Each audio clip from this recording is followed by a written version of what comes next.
जितेन्द्र बधाई छ है 5 विकेट अनि मात्र 10 रन पनि खर्चिनु भयो। आज टिमको जितमा इम्पोर्टेन्ट, त्यसमाथि टप अर्डरको 3 विकेट कस्तो महसुस भइरहेछ? एकदम खुसी छु। धेरै दिनपछि 5 विकेट बल लिन सफल भएको छु। प्लानिङ यही थियो कि सुरुमा अब नयाँ बलको फाइदा उठाऊँ।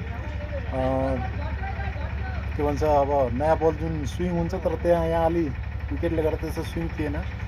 प्लानिङ यही थियो कि बााउन्सरहरू होइन भेरिएसन जति युज गरेर हुनसक्छ पावर प्लेमा विकेट निकालौँ। स्कोर पनि हामीसँग लगभग राम्रो स्कोर भइसकेको थियो। सुरुमा अलिक प्रेसर भएको थियो विकेट खसेर, तर पनि कुशल र के भन्छ बसैले जुन किसिमको इनिङ खेल्यो त्यसले गर्दा हामीले सजिलो भएपछि आफ्नो प्लानिङहरू एक्जिक्युट गर्नलाई। र प्लानिङ थियो कि पावर प्लेमा सक्दो हामी विकेट खसाउँ, त्यसले गर्दा हामीलाई पछि सजिलो हुन्छ र सेम त्यही भयो। त्यसले गर्दा फर्स्ट विन भयो। के भन्छ, अब फाइनलमा पुग्नलाई सजिलो हुन्छ, त्यसले गर्दा खुसी हुन्छ। पछि 2टा विकेट यर्करले पनि आयो होइन, त्यो पहिला अब यर्कर किङ भनेर पनि चिनिरहेको होइन 14मा। त्यसपछि चाहिँ अलि यर्कर अलिक कम हुनु भएको थियो जस्तो लाग्छ। आज कन्फिडेन्टली 2टा यर्करमा विकेट आयो होइन पछि। हजुर, त्यो कस्तो महसुस भयो त्यसमा चाहिँ? एकदम खुसी लाग्यो होइन। अब धेरै दिनपछि अब जस्तै अब कन्डिसन कहिलेकाहीँ कन्डिसन पनि युज गर्नुपर्छ। कन्डिसन अब त्यस्तो यर्कर डिमान्ड गर्दैन नि त। आज अब एक किसिमले अब क्षेत्रको प्लेयरहरू थियो, मैले सोचेँ अब यर्कर अलिक गाह्रो हुन्छ कि भनेर होइन। अब प्लानिङ त्यही थियो कि यर्करमा अब विकेट निकालौँ भनेर, किनभने अब उनीहरू डट खेलिरहेको थियो। अब मन लागिरहेको थियो जहाँसम्म अब जति स्कोर बनाउँछ उनीहरूको लागि रन रेटको लागि राम्रो हुन्छ भनेर। त्यसले गर्दा कि अब प्लानिङ त्यही थियो कि यर्करमा अब विकेट निकाल्नु भनेर। एकदम एक्सपिरियन्स देखाउनु भयो बलिङ होइन। सुरुमा त्यो हार्ड लेन्थमा बलहरू फाल्नुभयो किनकि स्विङहरू पाइरहेको थिएन होइन। त्यसमा चाहिँ त्यो गर्नुभयो। कसरी प्लान गर्नुभएको थियो आफ्नो बलिङ? अझ सोमपाललाई हेर्ने भने अझ तपाईँको भन्दा चाहिँ बरु फुल लेन्थ बडी बलिङ गरिरहेको थियो विकेट हुँदा। तपाईँको बलिङ चाहिँ अलिक फरक थियो होइन। कसरी प्लान गर्नु? प्लानिङ यही थियो। अब जस्तै अब एउटा त क्रुसल म्याच थियो हाम्रो लागि। अब स्ट्राइकर बलर भनेको म र सोमपाल नै थियो। एक किसिमको जिम्मेवारी पनि थियो। त्यसले गर्दा प्लानिङ यही थियो कि यदि बाइ द वे विकेटले हेल्पफुल भएन भने होइन, स्विङ पाएन भने आफ्नो स्ट्रेन्थ छ, स्पिड छ होइन, त्यसलाई युटिलाइज गरौँ। बााउन्सर अब पहिलादेखि नै फाल्थ्यो तर बिचमा बााउन्सर फाल्दैन थिए केही रिजनले गर्दा। तर अब रिदममा अहिले राम्रो भइरहेछ, त्यसले गर्दा सोचेँ कि त्यो युटिलाइज गऱ्यो भने फाइदा हुनसक्छ। अनि सेम त्यस्तै भयो। प्लानिङ गरेको थिएँ अनि एक्जिक्युट पनि राम्रो भयो। जहाँ सोचेको थिएँ त्यहाँ बल गइरहेको थियो। अनि विकेटले पनि अब बााउन्सरको लागि अलिक हेल्पफुल नै भइरहेको थियो, त्यसले गर्दा बढी युज गरेँ मैले बााउन्सर।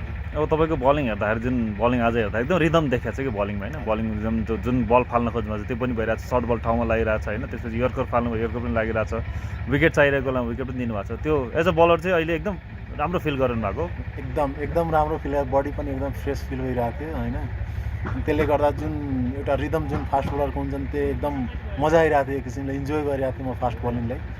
कुनै किसिमको पेन थिएन, कुनै किसिमको जुन बडी एउटा हुन्छ नि थाकेको त्यस्तो केही फिल भएको थिएन। त्यसले गर्दा मजा आइरहेको थियो र ठाउँमा पनि मजाले खसिरहेको। कति मेहनत गर्नुभएको छ यसको पछाडि चाहिँ? जुन बलिङ देखाएको त्यसको पछाडि फास्ट बलरलाई गाह्रो छ फिटनेस मेन्टेन गर्नलाई, त्यो रिदममा ल्याउनलाई होइन। हजुर, गाह्रो त गाह्रो छ। अब T20 खेलेर पनि भएर होइन, आजकल क्लाडियर त्यस्तो अब वान डे फर्मेट हुँदैन नि त नेपालमा, त्यसले गर्दा पनि गाह्रो भएको छ। तर अब PM कपको लागि मैले खासमा अलि बढी फोकस गरेको थिएँ, किनभने अब यो नेसनल टुर्नामेन्ट हो र वर्षमा एकचोटि हुन्छ होइन। यसमा नै आफ्नो पर्फर्मेन्स देखाउने हो। र योभन्दा हाम्रो अब के भन्छ आर्मीको क्याम्प लाग्दाखेरि त्यसमा म रेगुलर बलिङ गरिरहेको हुन्थेँ। लगभग 1-1 घन्टा बलिङ गरिरहेको थिएँ। त्यसले गर्दा मलाई हेल्पफुल भयो होइन। अब कति हुन्छ कि 5 ओभर 6 ओभर गरेर थाकेर पनि मान्छेले त्यो फ्रेस फिल हुँदैन अनि ठाउँमा बल खस्न गाह्रो हुन्छ। तर त्यो मलाई केही फिल भएन। त्यो प्र्याक्टिसले गर्दा नै मलाई सायद रिजल्ट भएको। अब तपाईँको 2013मा डेब्यू थियो नेपालको लागि है। त्यसपछि 14 को वर्ल्ड कप, त्यसपछि बिचमा अलिकति इन्जुरीले पनि सतायो, फेरि कमब्याक गर्नुभयो होइन। त्यसपछि राष्ट्रिय टिममा सायद 2 वर्ष अगाडि राष्ट्रिय टिममा पनि कमब्याक गर्नुभयो, वर्ल्ड कप क्वालिफायर राम्रै बलिङ पनि गर्नुभयो। त्यसपछि फेरि राष्ट्रिय टिममा चाहिँ अलिकति छुट्याएको छ फेरि होइन। त्यो ग्याप किन भएको अनि अब के सोच्नु भएको छ अहिले? ग्याप त अब खै थाहा भएन।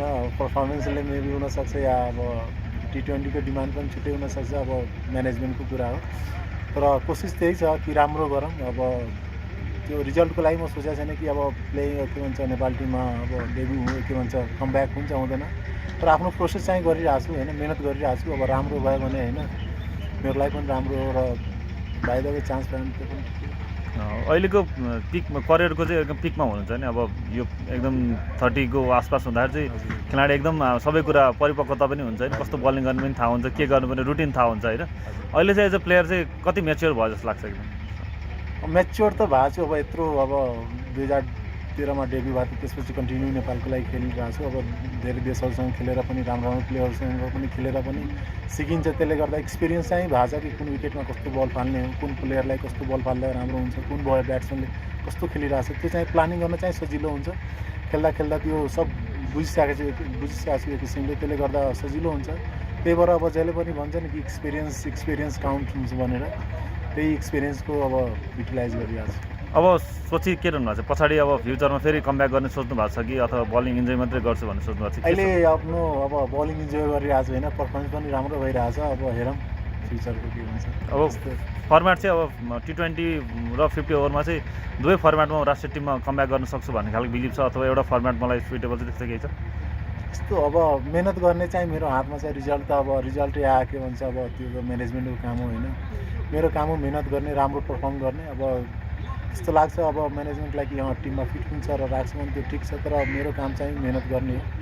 त्यो अब पछिलाई अब कमब्याक गर्नुपर्छ, त्यो एक किसिमले प्रेसर लियो भने म सायद त्यो पर्फर्म पनि गर्न सक्दिनँ, इन्जोय पनि गर्न सक्दिनँ। त्यसले गर्दा त्यस्तो सोचेको छैन, आफ्नो गेम इन्जोय गरिरहेको छु, राम्रो भइरहेछ त्यसमा।